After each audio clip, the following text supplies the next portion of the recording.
Welcome to Continue Mission Radio with Captain James McCormick. By veterans, for veterans. Guest hosts tonight are author Greg Meakin and Miss Val, our military radio gal. Continue Mission starts now.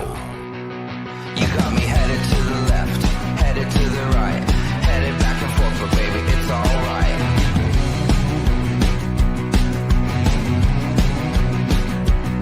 You got me going to the east, going to the west, going up and down, cause baby, you know best.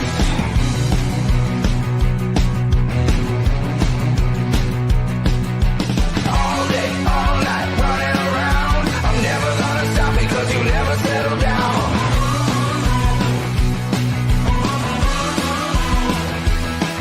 Got me shooting into space, flying at the sun. I'm never coming back cause baby you're the... Hello America, hello world. It's November 21st, 2025, and this show is coming to you live from the great state of Arizona and Washington, D.C. This is a special rapid deployment broadcast, and Captain James McCormick will be taking the lead today. This is another Continue Mission radio show on the Veteran Channel. For almost a decade, Continue Mission has been produced by veterans for veterans. I am Val Olson, and I am here once again at my kitchen table with Captain James McCormick and the only Greg Meakin. So let's light the fuse, buckle up everyone, and welcome back to Continue Mission. Greg Meakin, what's on your heart today? Val Olson, Miss Val, our military radio gal. What's on my heart today is patriotism and veterans and the sacrifice that previous generations have made so we can sit and do this show today. I can't be more thrilled than to be hosting this today, and I'm going to make it brief, because I'm going to be turning the mic over to our dear friend, Val, our dear friend, Captain James McCormick. Just for the record, Captain James and I have been doing radio, as well as you, Val, of course, for almost 4 years. We're talking 100+ broadcasts together. So this is just an extension of that continued mission. And the gentlemen that you guys are going to meet today just sing. They sing of patriotism. They sing of freedom. They sing of warriors. This is a generation we need to look up to and to remember, so that we don't keep making the mistakes we are and making mistakes in the future. As a side note, if I told you as a little kid in Montreal, following Montreal Alouettes in football and following very closely the Pittsburgh Steelers in the 1970s, I would have never dreamed that I'd be sitting on a live show, with not only my friend Captain James McCormick, but with a gentleman you're going to meet named Rocky BLEIER. I'm still going to pinch myself for a while on that. I might ask Mr. BLEIER for an autograph later on today. But Captain James McCormick, I'm going to turn the mic over to you. Welcome back. And this is indeed Continue Mission Radio on the Veteran Channel. Captain James McCormick, introduce yourself and introduce those distinguished gentlemen around the table. Over to you, sir, and salutes to all of you. Outstanding, and God bless America, and welcome to another episode of Continue Mission. I am your host, James McCormick, also known as Captain James McCormick, but you can just call me James. You can call me Hey, you can call me whatever, as long as you pay me and you feed me, I'm good to go. Listen, we are here in the beautiful city of Pittsburgh, Pennsylvania, Iron City, baby. They make stuff, and listen, America has always been made great in this place because they make stuff. They're the blue-collar capital city of the world right here. There ain't no greater place to be than Pittsburgh. So not only do you have the Steelers, but you have the Penguins as well. And you have the Pirates as well, if you're following baseball. Although I'm a big fan of the Steelers, and I have followed this guy ever since I was a kid, watching him making these incredible plays from, from preventing probably the most amazing quarterback sacks in the history of the NFL, but to continuing and learning more about the history of not only Rocky BLEIER, but why we are here in the heart of America in Pittsburgh, Pennsylvania, with the Vietnam Veterans of America. Let me tell you what's so special about Vietnam Veterans of America, and then I'm going to introduce all of these fine gentlemen. You talk about a generation that came back to an unwelcome spirit that was resonating across America. It's the Vietnam veterans. But you will find no generation, no greater generation that has greater patriotism than the Vietnam Veterans of America. They respect their flag. They respect the country. They are honorable people that came in and built in spite of all of the pushback. If you want to watch the amazing about Rocky BLEIER, you can watch Fighting Back. And it's a great story. And when you watch that, you see that the refusal to give up. They refused to give up on America. So we're here visiting with the National Flag Foundation. I'm going to start with the chairman, the volunteer chairman, by the way, which is ROMEL Nicholas Sr. And him and I have, we met on a whim phone call, been many years ago. And he says, do something with the Military Order of the Purple Heart. And it has been rock star status ever since then. It was one miracle after another. God has had his hands in everything that we've done, and because it's righteous. And we have ROMEL Nicholas here, and he's going to speak in just a few moments. And then we have none other than Rocky BLEIER, who's right here. I'm touching him right here. He's real. Look at this guy right here. Amazing. And then over here to my right, we have DOMINICK YEZZO. Now, he is a Vietnam veteran and a New York judge as well as a distinguished attorney. And I have had him on our show before when we talked about incarcerated veterans. Awesome. And then next to him is the national president of Vietnam Veterans of America, United States Navy veteran, and just all around, can I say this? A damn good guy. Okay? A good guy. Look, I know you're probably going to want to edit that, but he's a damn good guy. He loves America. He is a Gold Star brother. No one gave more than his brother to this country. Gave everything he had for this country.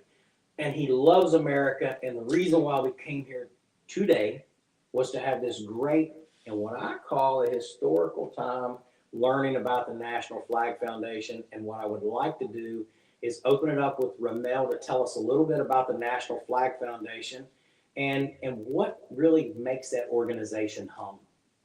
Well, thank you, James, and appreciate the introduction and humbled to be in the company of and around me. For everyone's benefit, the National Flag Foundation is a national nonprofit, non-political foundation headquartered in Pennsylvania. It has a national board, and its mission is quite simple: to honor the American flag and those who serve to protect it. For the National Flag Foundation, historically, they have been deemed the last word on the American flag in the country. As James had mentioned, we had an affiliation with James in my initial introduction to him through the Military Order of the Purple Heart and the 240th anniversary of the Purple Heart Award a few years ago. With the help of Rocky BLEIER and James, we were able to put together legislation on a federal level, bipartisan, to help Purple Heart recipients with their identities and logging through the federal government. We were fortunate enough to have President Biden sign that legislation shortly before he left office. And most recently, to honor the 250th anniversary this year of the Marine Corps, the Army, the Navy, and the 50th anniversary of the end of the Vietnam War, we were able to have that legislation teed up and approved. The National Flag Foundation is also now focused on 2026, the country's semi-quincentennial. We have two initiatives that can be sought out on our website, nationalflagfoundation.org. where we have a traveling flag that we have donated to the United States, a simple American flag, a 5x8 flag, that in partnership, the American Battle Monuments Commission and the National Sheriff's Association is going around the world and around the country to touch all Americans dead and alive. It's completed its journey through Europe, North Africa, Central America, and the Pacific, touching all 26 military cemeteries in 10 countries. It's now back in the continental United States. It will touch every state and every territory, and ultimately find its way to Washington, D.C. to fly over the Capitol on July the 4th of 2026. So the National Flag Foundation has been fortunate to have partners like Vietnam Veterans of America, along with many other veteran service organizations. And Rocky, by the way, is on the National Flag Foundation board. And we are welcoming these kinds of opportunities to fulfill our mission, and appreciate being here today. Thank you very much. I'm going to swing over to the National President of the Vietnam Veterans of America. Dang it. Can you go hit that red button on my phone? I thought I turned that off. Just the red button to cancel that. That's my wife, yeah. Okay. Okay, we're back. Val, you guys there? Okay. I think we'll meet Bailey. Yeah, something happened there. I need to, yeah, that's okay. It's being recorded, which is great.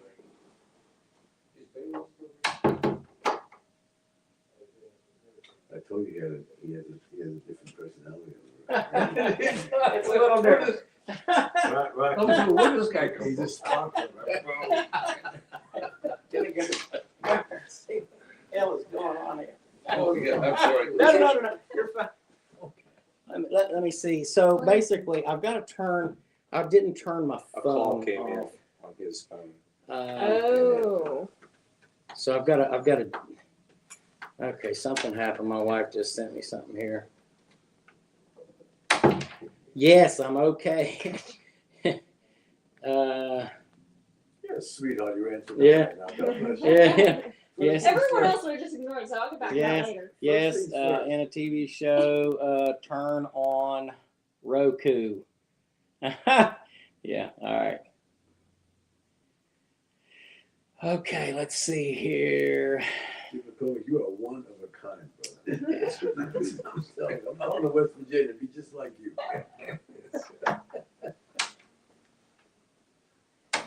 All right. So I think I'm going to have to. There you go. There you are. Yeah. Okay.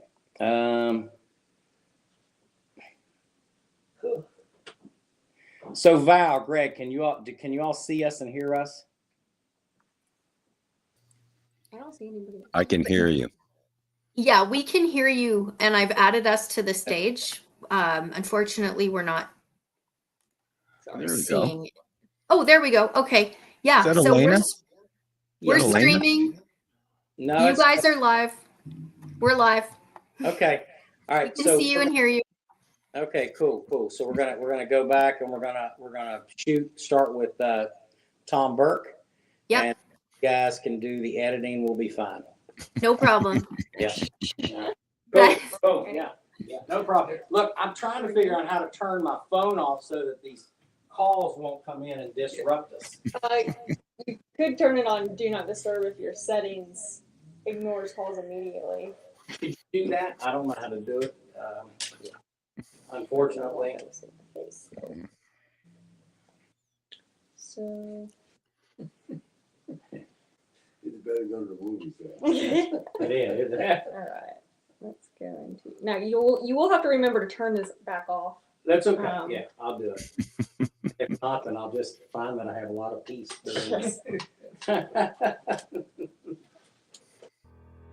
Welcome to Continue Mission Radio with Captain James McCormick.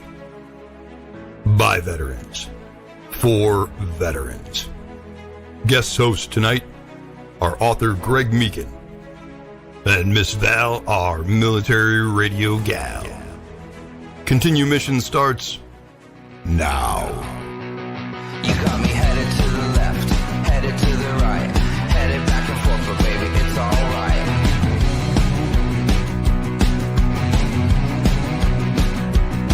You got me going to the east, going to the west, going up and down. Okay. I don't know what that is. Thank All you, right, baby. we all good? Everybody can see everyone? We're all good now. We're all You're back. not going to leave us, though. Okay. Call Thanks. me if you need me. Thanks, baby. Bye, guys. We're Welcome. gonna change the title today to Keystone Cops. Keystone Okay. Cops. How about that? Oh, this is great. No, you guys look good. You look good. Continue, Captain.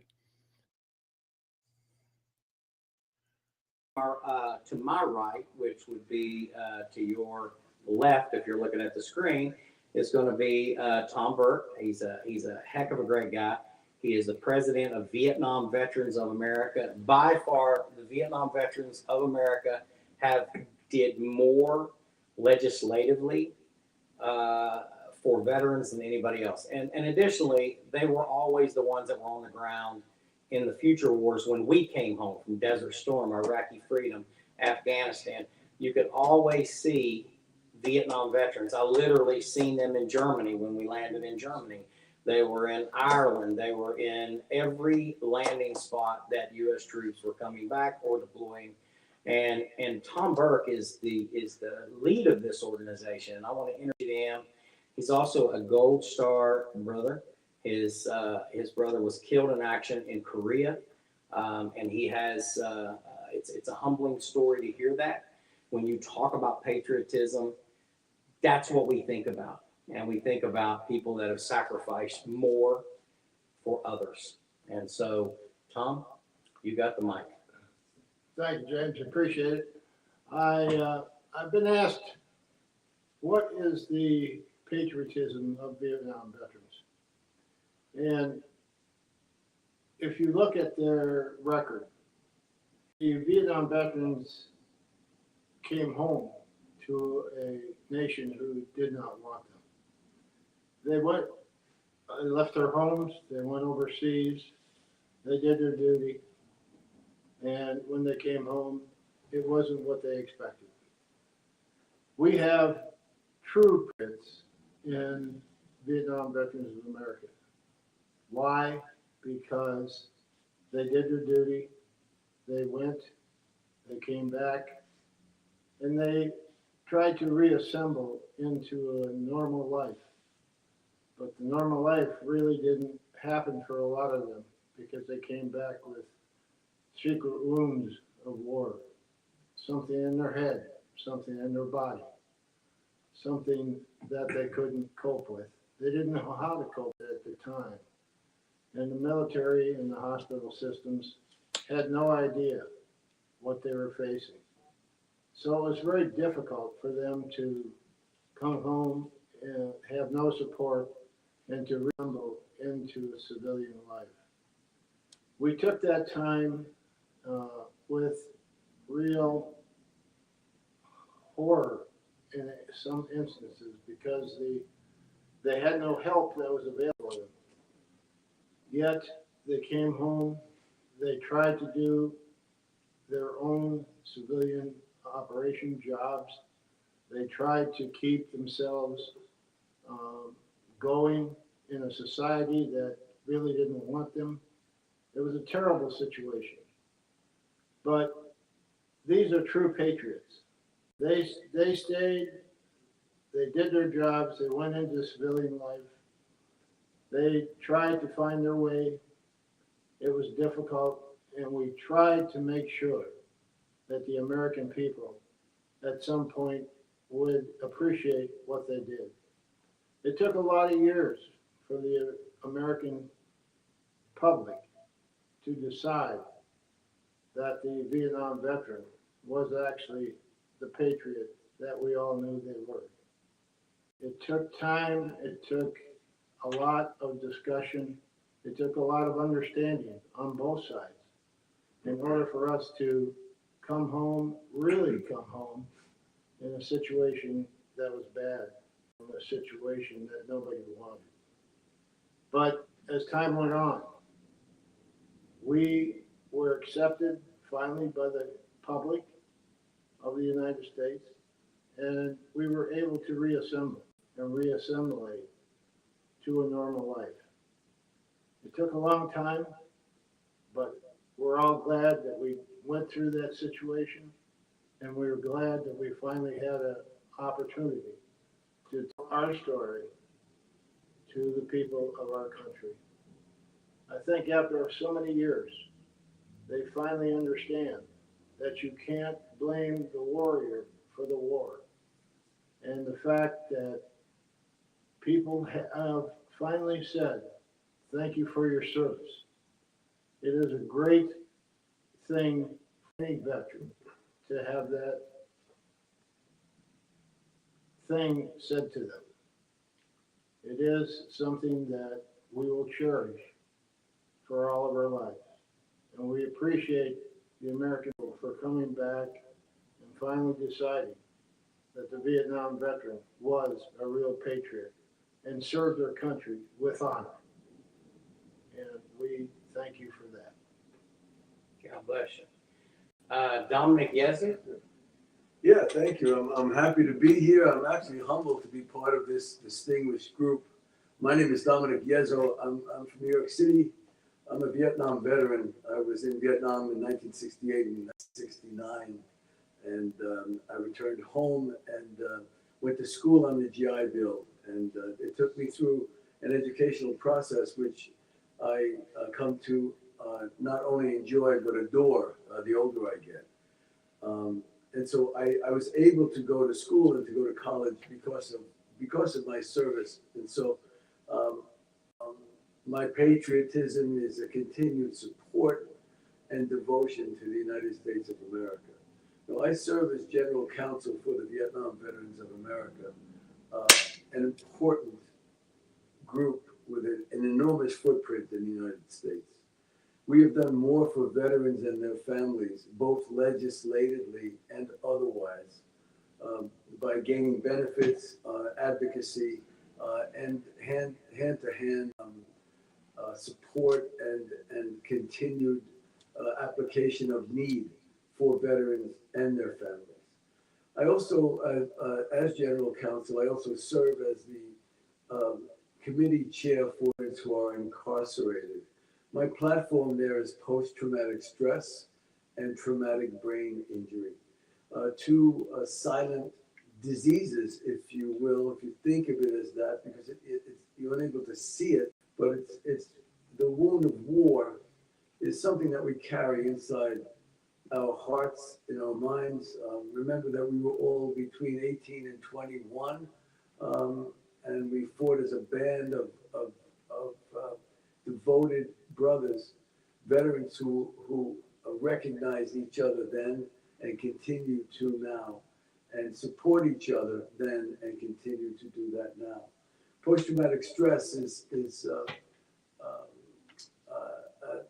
an issue with veterans from all wars. I think the Carthaginians who fought the Romans had to suffer with it, as well as the last war that we suffered in the United States, the Gulf War and then the Iraq and Iran wars.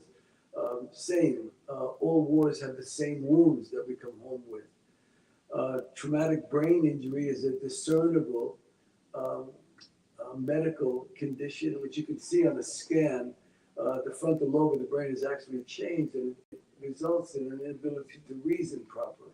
And so many veterans who return home, even though they may be, their mothers and fathers count their fingers and toes, and they look fine, and they're happy to have them home, but they're carrying a trouble that is only understood by other veterans, and it's a trouble that needs to be managed. The human condition is problematic as it is, but the war exasperates that. And we struggle to find joy, which we have, and the ability of Vietnam veterans especially to persevere over a country that didn't want us. We gained our own honor, we factored our own respect for each other, and now that has become, for me and for all of my brothers, a continued devotion and willingness to serve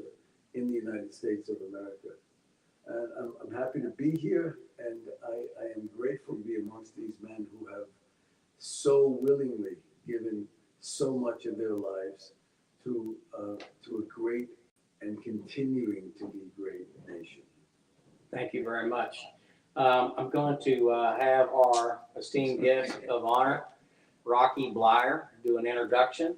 You know, and I say that you know, for me, watching your life, it's just amazing to me. So I'll let you have the camera because I got a couple of questions for you after that. Well, that's fine.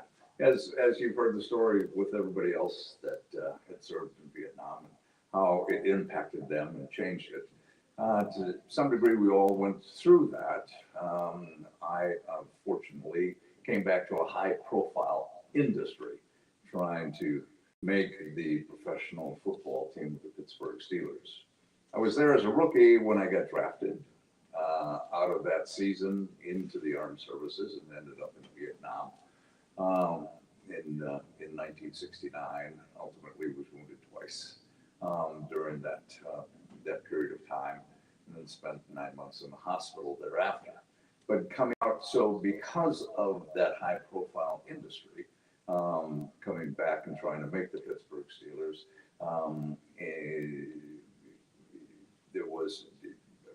I've had the opportunity to write a book about it, had a movie made on it, and so to some degree, it elevated my position as a Vietnam veteran. But I always had a feeling about my brothers that I fought with, that they didn't get that recognition that was assumed by everybody else, and fight their own battles. From serving the country, from repressing the feelings, from non-acceptance by the American people when they came back. There was some resilience for them to be able to survive, and ultimately they have when they came of age. So it's really now not to be forgotten, the impact of that conflict on the generation that is now coming of age, older, and the scars that they had to wear and go through becomes very important for future generations, and how we are perceived and how we are accepted. That will determine how we feel for us in the future.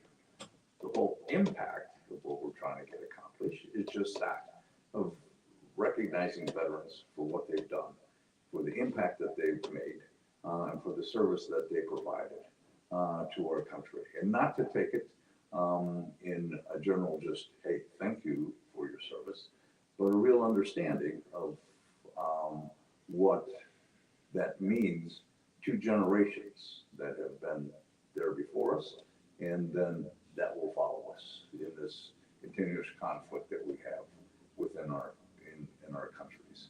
So to be able to kind of bring those stories here, understanding for the American people of what in that generation of Vietnam veterans and how important it is to the success that we have as a country and how we view our veterans in the future.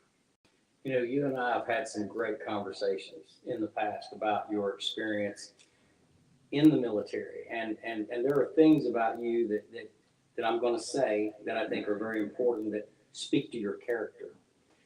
One thing, when we talked about when you were drafted, there were people that were willing to help you get out of that in some way or some fashion. And you said, no, I'm just going to go. And what really impressed me was the fact that you were offered the opportunity to be an officer, to go through officer candidate school, and you chose to serve as an enlisted rifleman in the infantry as an M79 grenade launcher guy, right? That's right. Well, you know, I mean, all that stuff, those decisions that you make at that time and age, you know, for me specifically, were based on what I wanted to do with the rest of my life thereafter. That obviously was to play football or get back into the NFL in some form or nature. Putting my time in, you know, in the military, okay, that was happening during that period of time.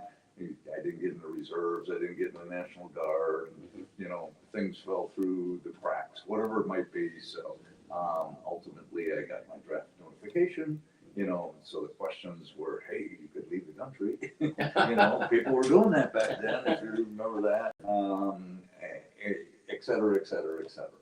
You know where to start back here, right? Right. So obviously the point was, okay, fine, you serve, you know. Now, being an officer, we had a college education, you know, you had some saying, why don't you become an officer? Well, I thought about that, but that was more commitment to being in the service. And let's be honest, at that time, and it was like, okay, fine, I'll put my my time in, get my obligation out of the way, and, you know, be in the reserves thereafter, like everybody else. So, so I opted to be. Now, I did not know that I was going to get orders to go to Vietnam right away, you know, or end up as a M79 Grenadier over there and so on. And so, but you know, it's like all of our stories. Who knew at that time where it was going to happen or where we were going to end up? And you just kind of go through that process. And so, so that experience was very, very important in my life. You know, now, even now, as I look back, the fact is that whether or not it was Vietnam, I did my responsibility to serve my country. I put time in. I was fortunate to be able to come back and play this game and be a part of a team that goes on and win 4 Super Bowls and be a part of that success. So, knock on wood. They call it the ultimate comeback story. I don't know if it's the ultimate comeback story. But you weren't just scratched. You were really wounded. Well, yeah. So yeah, I got shot through. Yeah. So I got shot through the left leg the first time that day, and I got hit with a grenade that blew up through my lower legs and my right foot. And so the prognosis was I'd never be able to come back to play the game because of the damage that was done to those parts of my bodies. But, you know, sometimes you think, okay, fine. No, we all grow up. And here, what I tell people, we'll grow up. We grow up, we play in the backyard. We play pickup games, you know, with our friends. And, you know, and I don't think that any one of us growing up got out of there without some scrapes or something. Like, you know, like sprained ankle or, you know, twisted knee or bumps and bruises all down, you know. And there's kind of a lesson that you learn. And what is it? Oh, it hurts. You know, it hurts. And then mom kisses it and then it gets a little better. You go see a doctor. And, you know, 2-3 weeks or a month goes by. And then what? Then you're back out doing the same stuff again, you know. And so that was that kind of a thought process that I had. So, okay. And I look and I go, all right, fine. You got injured. I didn't lose a leg, I didn't lose an arm, you know, damage. Hey, we've been there before. Well, it heals and ultimately you go back out and play. And so that was kind of my thought. And so that got me through that period of time. No matter how long I was in the hospital or the operations you went through, you know, okay, fine. And eventually you go back and you start working out again. And I was doing that towards the end of my stay in the hospital as I was an outpatient, and then when I got out of the service, training camp. And so the good Steelers invited me back to training camp, and especially the Rooney family, and so I went through training camp, and through the kindness of their heart, they let me stay in training camp at Chuck Knoll. Ultimately cut me at the end, and rightly so. And he said, go back next year, go back and we'll invite you next year and get yourself healthy and so on. Dan Rooney, who was then a general manager running the organization, gave me a call. He said, I'm sorry that I wasn't there when you said, I talked to him, we said, we're gonna put you on injured reserve, you know, have our doctors take a look at you and give you another operation, whatever is needed. And his whole thing is that, well, you served our country, so at least you should have an opportunity to and to take care of you. And so they bought me a year, and so then came back the following year, and I made the taxi squad or the developmental squad. So they bought me 2 years to heal and get the little bit of swing, and so then you have to do something with an opportunity of that nature. And so I got a little bit bigger, a little bit stronger, and as I tell people, I come back to training camp. This is in 1972, and I'm the leading ground gainer during the exhibition season. Thank you very much. There you go. But they keep me now. Okay, so they keep me on. I played special. I'm playing on special teams. Never carried the ball the remaining part of that whole season, but hey, better than the year before. A year accredited. Came back the following year again. Training camp, leading ground gainer during the exhibition season. Got to carry the ball once during that season, better than the year before. And then all of a sudden, you know, you go through this process, and like all processes, and you go, okay, where's your future? You know, I mean, you to make the team again, and this was going to be now coming into 1974, you make the team again. With every free agent, draft choice, and rookie once again to be able to make that team. And I just didn't think it was fair. I thought, well, maybe my life's going someplace else. Okay, and we all picked to that point in our life. I mean, I did come back to try and make the team a chance to play, maybe not to the level I thought, but hey, that wasn't part of the deal, you know. And so I left the team. I left the team after 73, and I got enough credits for my minimum retirement, you know, from the NFL during that period of time. And so I left, only to get a call from a teammate of mine. And this was I was living in Chicago, and I was selling life insurance. And he was coming in to visit, and and he said, let's get together. I declined only because I wasn't going back, and I didn't feel a part of that team. And he pushed, and I declined. He pushed, and then he asked me why. I said, well, I quit. I'm not coming back. And he said, you can't quit. He said, if you quit, think about it. What you have already done is you've already made a decision for that coaching staff. You like them well enough to make the decision. Well, then he said, no. If this is what you want to do, you come back and you make them make a decision. You back them in the corner. You give. But you don't cut yourself. The reality of this game is that we're all expendable. The reality of this game is we all can be cut at any time, but if this is what you want, then you don't cut yourself. And maybe it was just the interesting, as I tell people, I needed from an older brother I didn't have, and I went back. Everything that I had perceived did take place. And I had to fight with every free agent, draft choice, and rookie once again to be able to make the team. Leading ground gainer during the exhibition season. Thank you very much.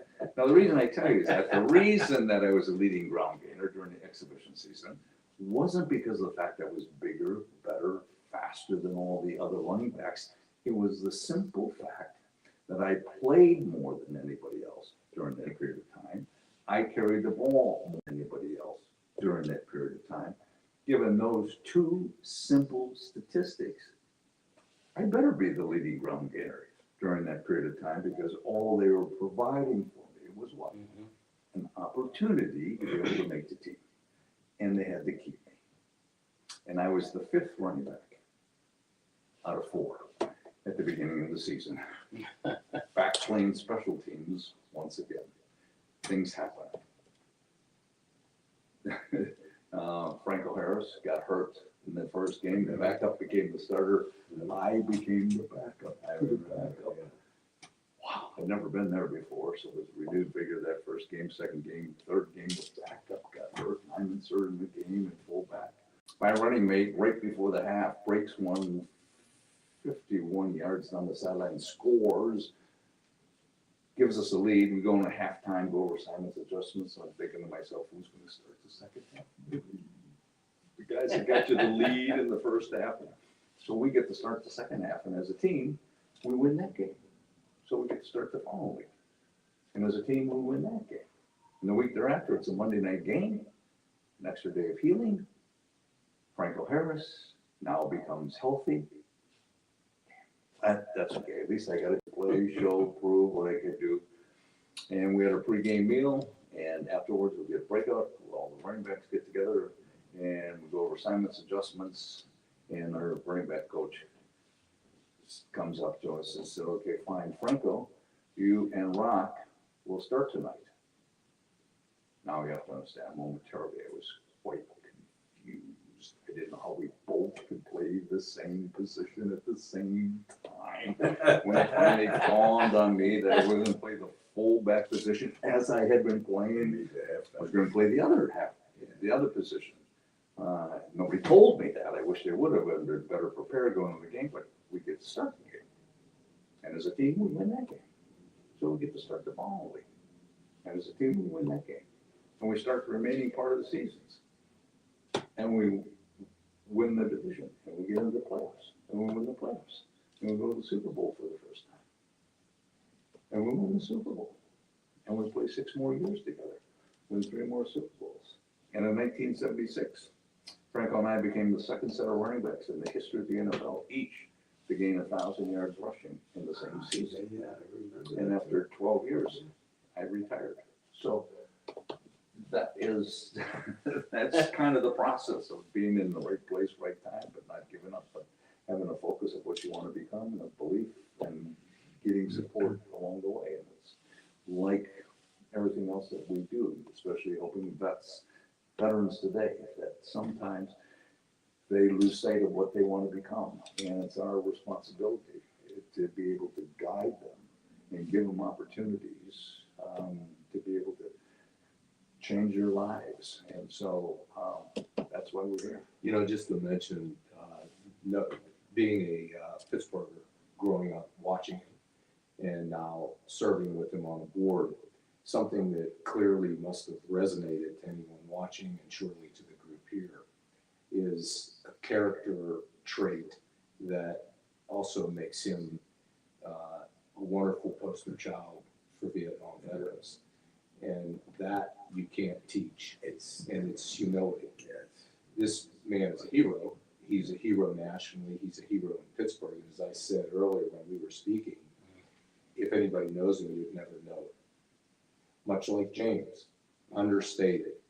And I think that that's part of the reason they're in the positions they are, and part of the reasons that they're able to be, as I say, poster children for this organization and for veterans at large. Because it's, I think it's the understated aspect of both of these gentlemen.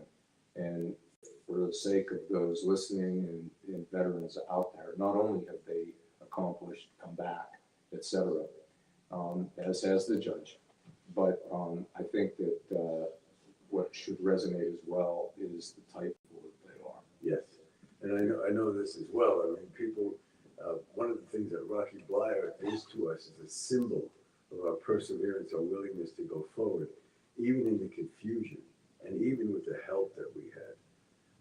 It's remarkable in your history in the game for us veterans who came back and enjoyed sports again.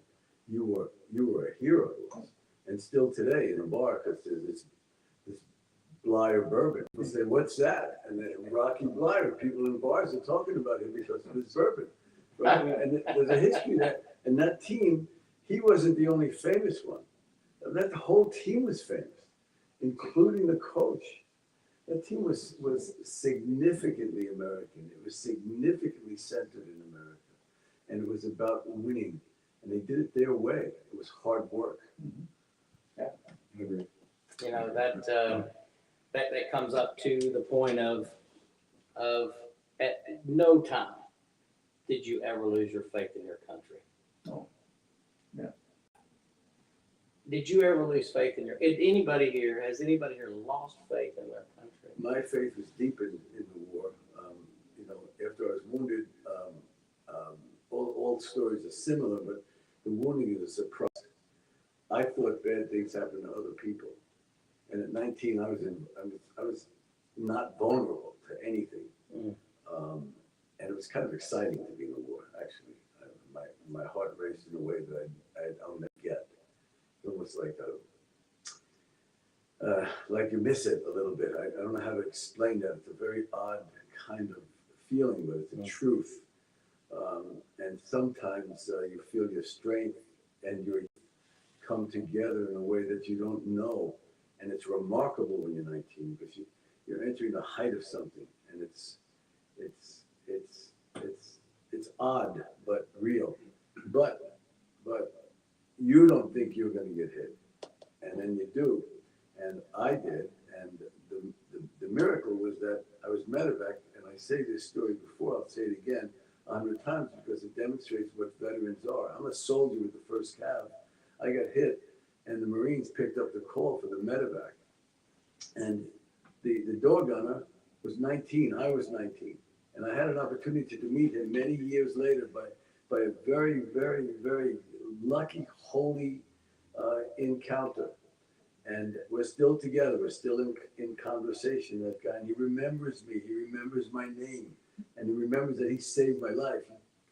I can't tell you the curses he says when I see him. He says, I saved your life every time. Anyway, it's that 19-year-old and the co-pilot on that old helicopter was 22 and the pilot was 24. They did that without direction. They did that. They picked that call up without anybody ordering them to do it. That's what the veterans are. We still serve each other like that. I'm here 100%. My devotion for America is my devotion to us as veterans. And it doesn't have to mean so. It's an interesting thing. It was the same thing, kind of the same thing, which was that. So when I got hit, so now we're in a firefight, and we finally get to some protection, but now they got to carry me out because I can't walk. So they got to. So I got 4 guys that are carrying a corner of a blanket that they have me wrapped in, and they're dragging me out of it. So they get to a point where they say, we can't carry you anymore. Yeah, but we'll send somebody, people back for you, because we're tired and they've been out fighting and all. And then I'm lying there, and so I see these 2 black hands reach down, pick me up, hoist me over his shoulder, and carries me the rest of the way. On his shoulder. You were 200 pounds then too. Huh? You were 200 pounds then. Yeah, sure. Well, at that time, maybe not 200 pounds at that time, maybe down to 106. No, 107 anyway. But the point was that he'd carry me, as a soldier, as a fellow soldier. He'd carry me, put me down, catch his breath, pick me back up, On his own call. On his own call. That's He the didn't have to veteran. do that. That's what we are. That's right. That's what we are. And that's the beauty of it. And so I'd like to focus on the patriotism piece and the mentoring piece. So as Tom and I have talked about this in the past, the value of what you all are talking about is mentoring. Mentoring doesn't just involve mentoring about the younger generation, about how to get a job, go to school, do these things. But mentoring is also about how to be a good American and how to be a contributor to your country. You don't have to serve in uniform or in combat to be a good American. You can be a good American by standing up for those things that have value. So Tom, as you look at this as the president of a massive organization that has a history that goes all the way back 50 years, what's your thoughts on the direction of VBA and how should we embrace this patriotism and this love and this compassion and take these stories and do something with it? I think all veterans have patriotism. They have love of country. They have probably an understanding that a lot of people don't understand because they were veterans. I think that the way that VBA may go in the future, first of all, I don't think we're going anywhere. There's been rumors floating around out there that the Vietnam Veterans of America is going away. Not so. Yeah, we'll be here as long as we need to be. And the people who are in our organization are certainly people who love their flag, who love their country, who love their neighbor. And that's proven, I think, by the fact that any time that you're walking on the street and you run into a veteran meets a veteran, doesn't matter whether he knows the person or not. There's instantaneous camaraderie because you have been through a situation that most people have not. In today's military, only 1% of the country is currently serving. There's a lot of the 99 other people, 99% of the other people have never served, have no way to understand the camaraderie that comes with service. And I think the people in our organization will be mentors for the younger veterans that are now struggling in the area of medical need or psychological need. Most of us, I call ourselves senior statesmen because we've been around for 50 years. And I think that the fact that we have been here this long and we have been successful and we have done any number of legislative victories. Our people are active. They're getting older, that's true. But we haven't forgot the youth that we had many, many years ago. We're still fighting, we're still looking, we're still trying to live better for all of the veterans in this country, regardless of where they served, how they served, and regardless of what branch. The Vietnam Veterans of America will help any veteran in any situation if they're needed. We are there for them. We are there for our brothers and our sisters. And I think it's well to note that there were 10,000 ladies that served in Vietnam. And without those angels of mercy, a lot of us wouldn't have come home.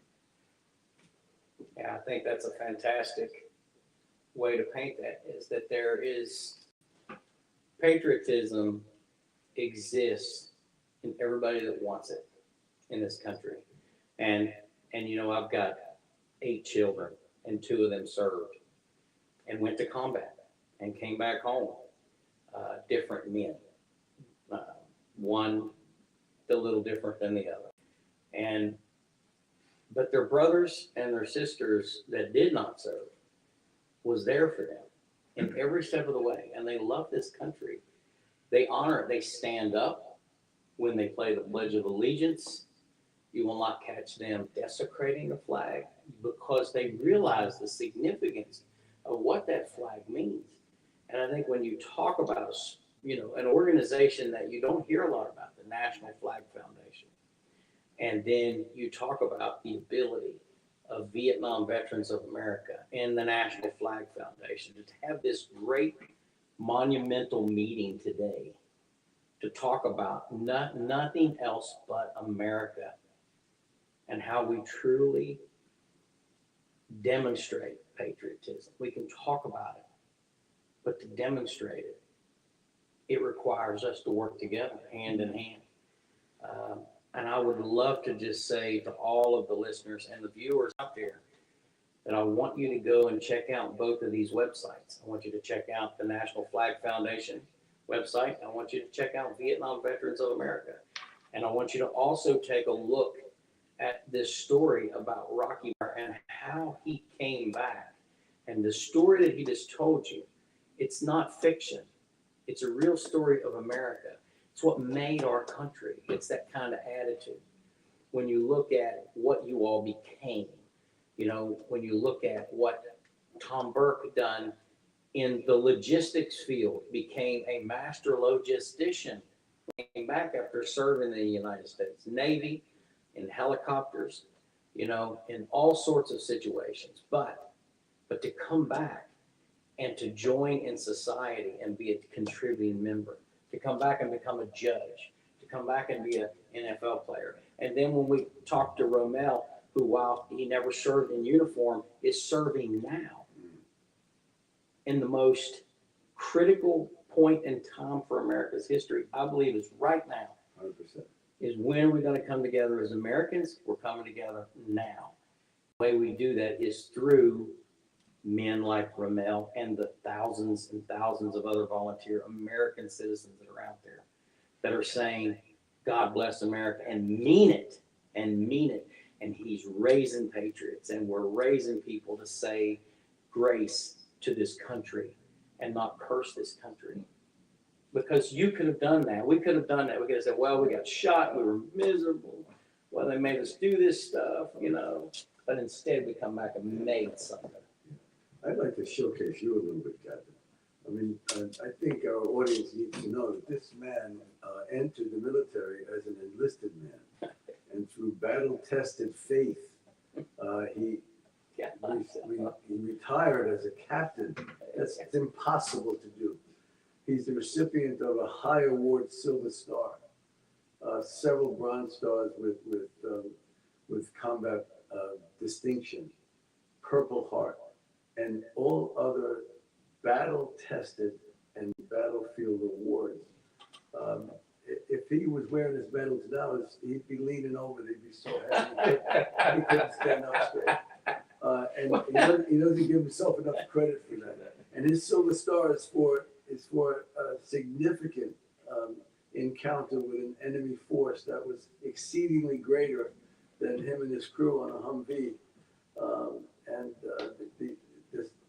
The service to his brothers, the service to America, saved lives and risked his own life. He got wounded and continued in the fight. He doesn't get enough credit for this. And he has a book that you can read, which would give you this battlefield faith. So I would look that book up on James McCormick, and you'll see the story of what it's like to be in a war. It's battle-tested faith. It's not only human and brave, but it's the finding of faith in the darkest moments when faith is the only thing that carries us forward. I think you have to realize that every veteran, whether a lady, whether a man, every veteran has a story. Every veteran, like Rocky and James and Mr. YEZZO, these are people who have served their country and have done a great job in coming and serving their country after serving their country, because they didn't go and crawl into a hole. They didn't disappear.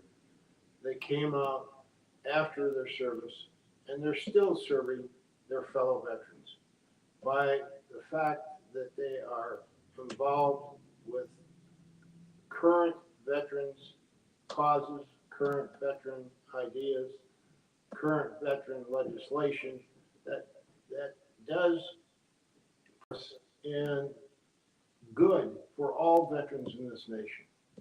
Everything that is done on the Hill is not an easy thing to do. It's a difficult thing to get legislation through that Congress.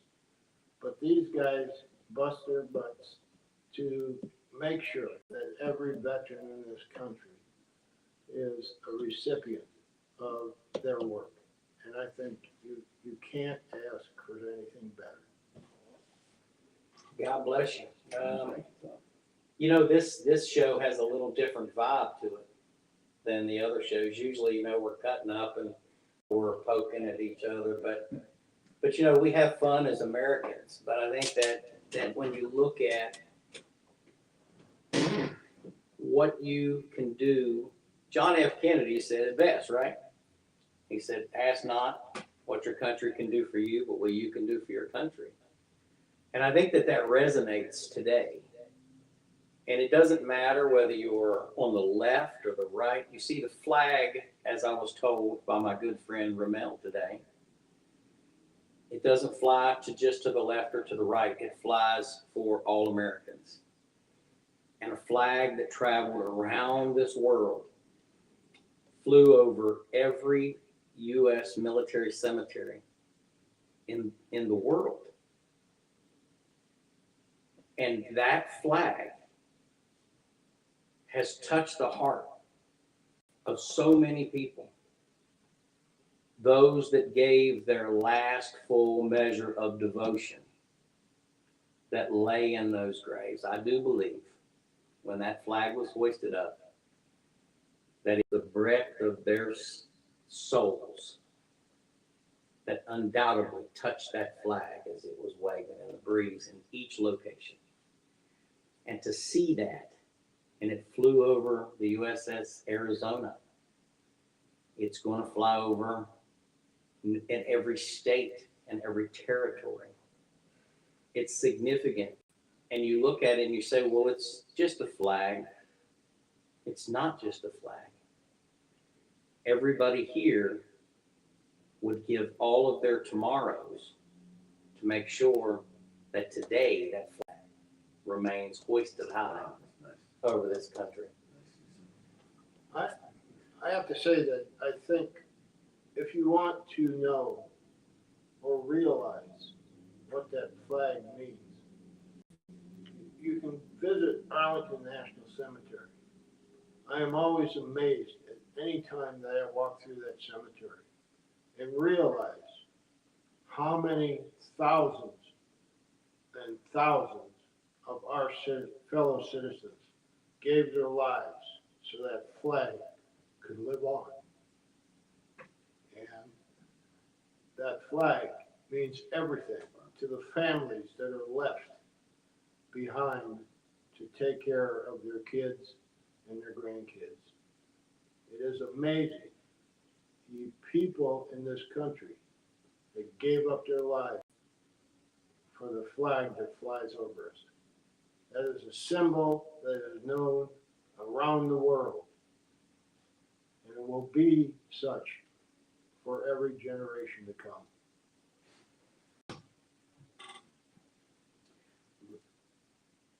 Well, folks, I want to say this as we get ready to close out this show. We went a little bit blank there, and that's okay. I know you can hear us, and I know you can see us. There is no greater country in the world. And I think at this point in time, we need to come together and we need to recognize that. We must recognize who we are as a country, what we represent as a nation, not just to ourselves, but to the rest of the free world who looks to us as an example. And people say, well, what are you? Do you lean to the left or you lean to the right? Just answer with, I'm an American. And I think that's the best answer that we can all give. And I'd like to say to our wonderful folks, Val and Greg that are out there, we're going to close the show out now. Because if I continue to talk, I'm probably going to shed some tears here. So mean. Captain McCormick? Yeah. Yeah, your audio is really good. So if possible, I'd like to ask you, throw out a quick question to the gentleman before we sign off. This has been an absolutely amazing conversation. Moving, emotional. What I am hearing from all of you, what I'm hearing, it came to me, was grit, humility, and faith in God. This is what I'm hearing from all you gentlemen. And there's a hero here in the state of Arizona. And just want to share this real quick, because I'm, as Captain McCormick will attest, I am enamored by analyzing the generations. I'm very, very concerned about our younger generations, Gen Z, and the alphas coming up. But there's a gentleman here in Arizona who's a hero, and goodness gracious, it reminds me so much of a gentleman named Rocky BLEIER. Pat Tillman. Pat Tillman left a career in the NFL after 9/11 to serve in Iraq. And Pat Tillman, unlike Rocky BLEIER, praise God, didn't come back. But here's a young guy, and I guess this is also a question to Rocky, especially as it relates to these young people right now, younger people. Don't underestimate them. But you made a decision, Rocky, as did Pat Tillman. You had a great career in front of you. You got drafted, but you served. You chose to serve. And the rest is history. Rest is amazing history. As James alluded to, it's not just the hardship, it's the overcoming and what you become by the grace of God, everybody, by the grace of God. Go we. But with the younger generation now, looking at the Pat Tillmans of the world, looking at the Rocky BLEIERs of the world, and looking at so many of those gentlemen from World War II, there were endless guys, especially athletes that served in World War II. Do you think this younger generation right now has the grit, the humility, and the belief in our flag enough to serve? It's an open-ended question, but I compliment you. I salute you, Rocky, and all you folks. You're heroes to us. Your selfless service, all of you in the room right now. But a question out to you, basically about the younger generation.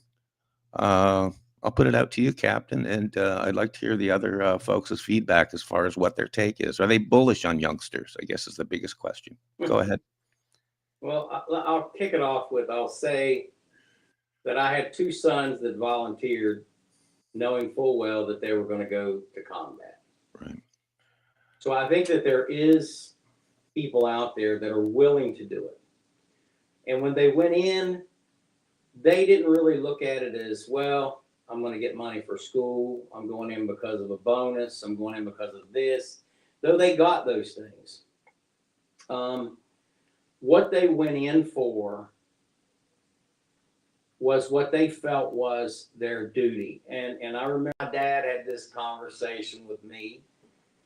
And he said, when you serve this country, he says, you have earned your right to go anywhere you want to go and to be anything you want to be. And I'll never forget that, how that was told to me. And I told that to my kids. I said, but you don't have to go in order to be a good American. There are plenty of things that you can do. And out of those sons, 5 sons, 2 of them served, 3 daughters, none of them served. But they all demonstrate that same kind of patriotism and value. And they donate time and energy and everything to honoring this country. And I think that, I think we have history like that. What do you guys think? Well, I think I come from a family of all veterans. All my brothers served different branches. But I think in the history of the United States, when there is a national emergency or there is somewhere in this world that they need help from a freedom-loving land, I believe that there are people, young people out there that will answer the call. We have had a history over 200 years where our citizens, our young citizens and older citizens have answered that call when necessary.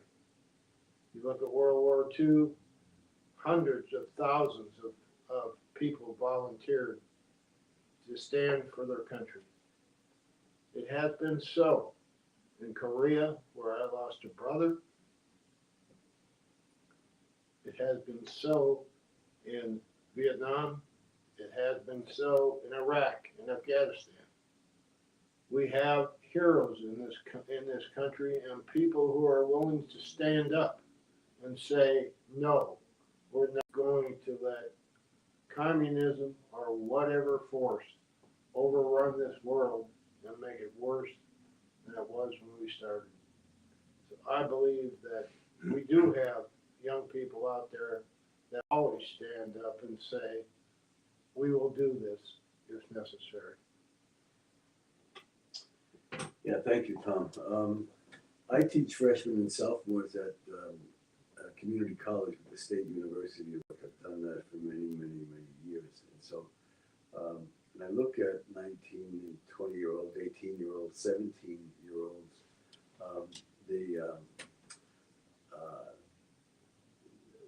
the joy of being near young people and exchanging ideas with them and teaching a skill is a privilege which never goes away, and I won't retire from that because it's probably the most important thing that I do.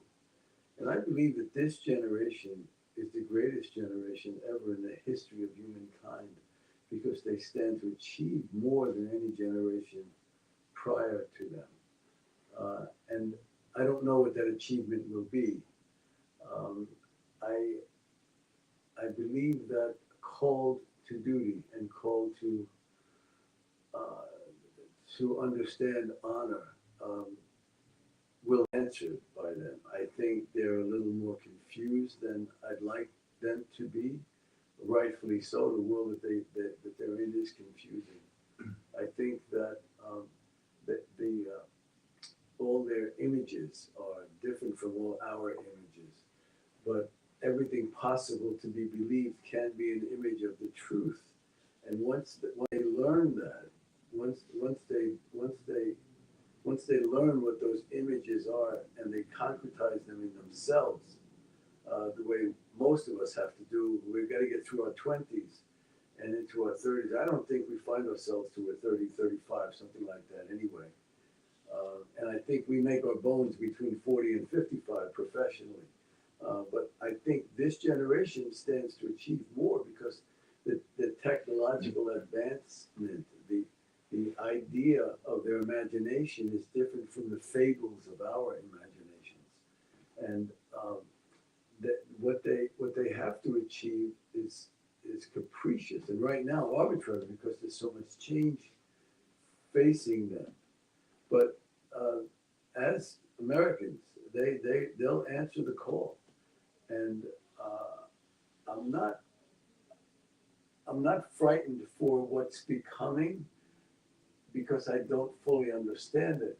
But I know something is becoming. It's not what I know, but it's something that will be as great, just in a different format than I've had the opportunity to understand. And so I wish I could live for another 100 years and figure that out, but I'm bound like all of us here. Romel, what do you think? Well, the question was, are we bullish on our youth for the reasons asked? And I am, with two caveats. One, education, and echoing what the judge said, I think it's critical that our youth in America learn and be educated, which is part of what we try to do with the National Flag Foundation, to continue to remind people the history of our veterans and our country.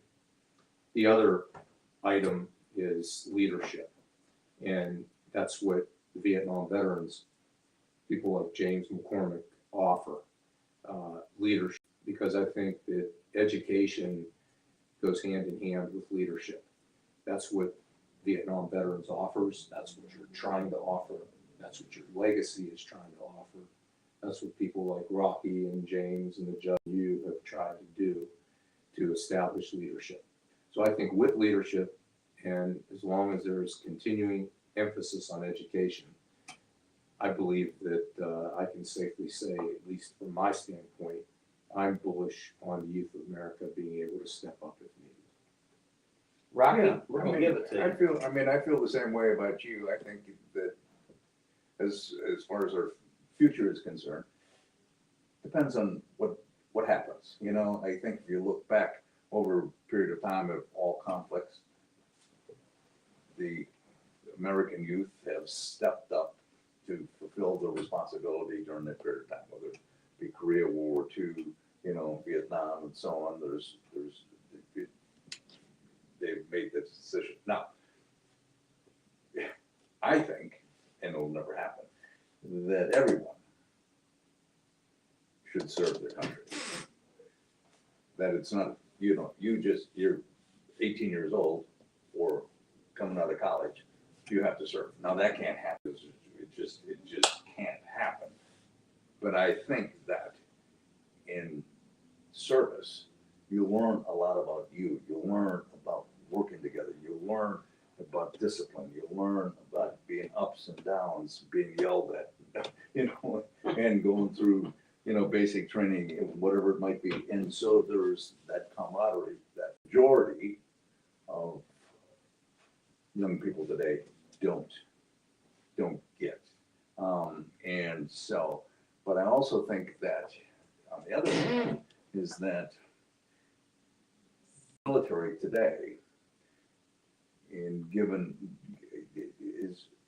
can be, how can I say, more advantageous to young people. Yes.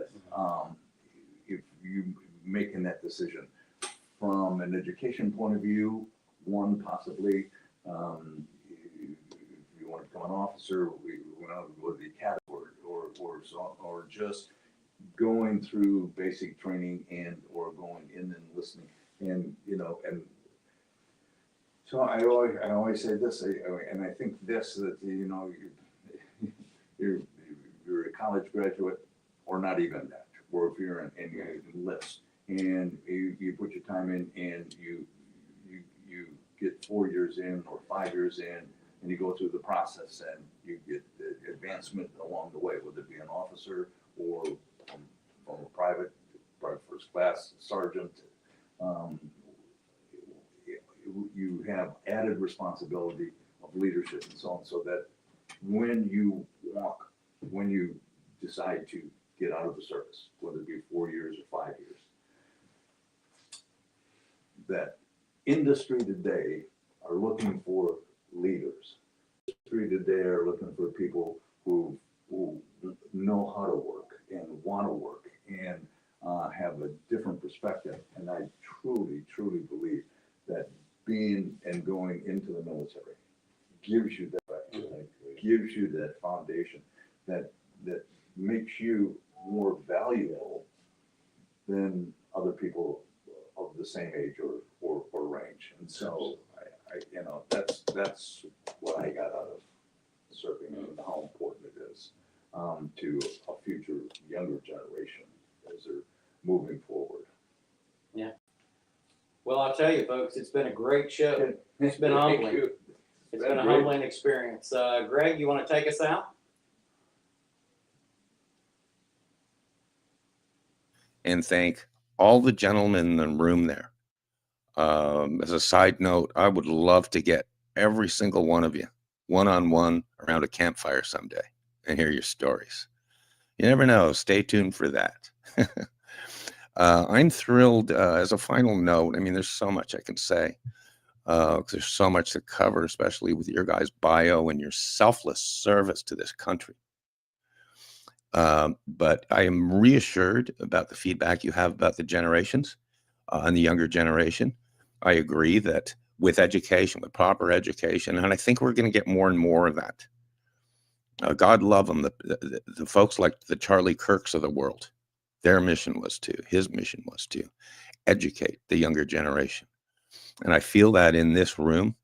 And as a matter of fact, and what I'll do, I'll just do a quick wrap here, and then I'm going to turn the mic to Val Olson. She's the most underrated person in the history of mankind. She has facilitated this broadcast behind the scenes, and she has facilitated literally hundreds of broadcasts, gentlemen, these last 3 years to make it possible for us to bring shows like this to the Veteran Channel. Whether James is one of those shy guys, as you probably know, and he to let you know, the Veteran Channel is really James McCormick's lifelong dream. It's a fulfillment of his lifelong dream, which was to platform, get this, our U.S. veterans issues, reach the younger generation. For veterans, for us, always mean U.S. military, law enforcement, first responders, and our border guys. These are all heroes to us, and you gentlemen are all heroes to us. But the Veteran Channel is it literally is just a wonderful platform. We go out live as we're doing right now. It's replatformed on multi networks and platforms. I will be having Val do a quick summary and take us out here. But to you gentlemen, I just want to thank you, deeply thank you, for not only coming on this program today, but also I encourage you to support Captain James McCormick. The Veteran Channel is a standalone dream of his, and it's very much a going concern. All of the episodes previous to this are all rebroadcast on my YouTube channel.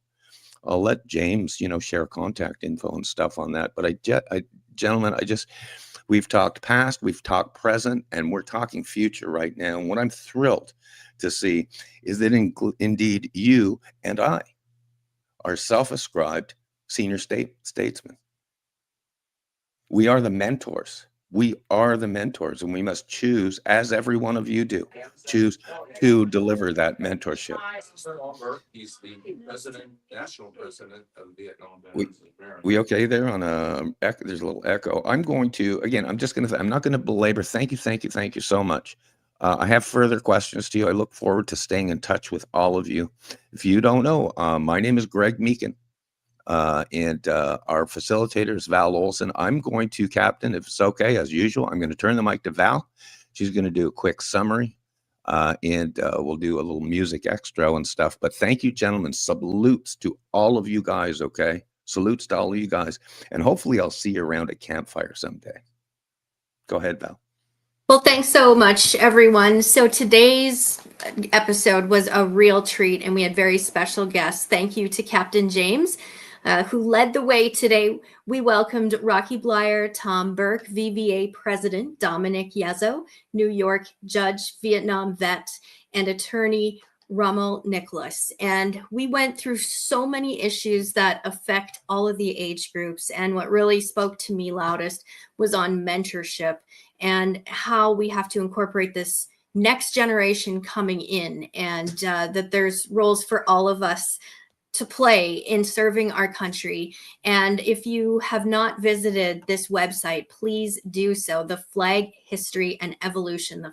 The Flag Foundation is what we touched on today with patriotism. And it's so, so important that we really understand what we have in this country. When I say that, what we have is we have freedom that is not enjoyed in the same way it is here around other parts of the world. We touched on communism and the significance that plays around the world. And what we have here, we can lose at any time if we do not band together. So our generation has to find our place. And one gentleman spoke, I don't know who it was today that said it, but he talked about we're not going to be here for another 100 years. But I would say to you, sir, your words will be. And it's broadcasts like this that are timeless, and it will be the echo that my generation, that pushes them forward into our calling and whatever that is to serve this great country. So I want to thank each of you from the bottom of my heart, and those that are watching at home, please visit the National Flag Foundation website. I'm sharing it here, but there's a event coming up that's on July the 4th. So don't forget, there's so much happening that we could touch on, but visit the website And don't forget to check out the nationalflagfoundation.org today. Thank you. And Greg, I'm going to pass the microphone back to you. Yes, indeed. In addition, thank you so much, Tom Burke, VVA.org, VietnamVeteransOfAmerica.org. You guys are great. I so appreciate your commitment, your ongoing commitment to our veterans.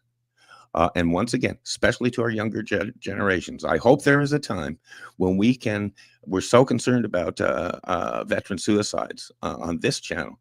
And I hope that there is a time when we can take these guys and gals from the port of entry or whatever and walk them straight through the first 2 years or so of their quote retirement. And I know you're committed to that type of thing, but that's our request on our end, is that, again, the overall mentorship, including helping these guys through that first couple of years. Thank you so much, Val Olson. I'll be letting you take it out here with the music, but the rule we follow here on Continue Mission Radio and all of my radio is this: wake up in kindergarten every day. There's so much to learn and so little time. Because before you know it, you're in first grade. God bless you, gentlemen. Val, take it up. This is another edition of Continue Mission on the Veteran Channel. Your redeployment starts now. We are actively recruiting, and thanks so much. Thanks to the Veteran Channel. You can follow us on Apple, Roku, and Prime. On behalf of everyone today, have a wonderful rest of your evening. Good night. Welcome to Continue Mission Radio with Captain James McCormick. By veterans, for veterans. Guest hosts tonight are author Greg Meakin and Miss Val, our military radio gal. Continue Mission starts now.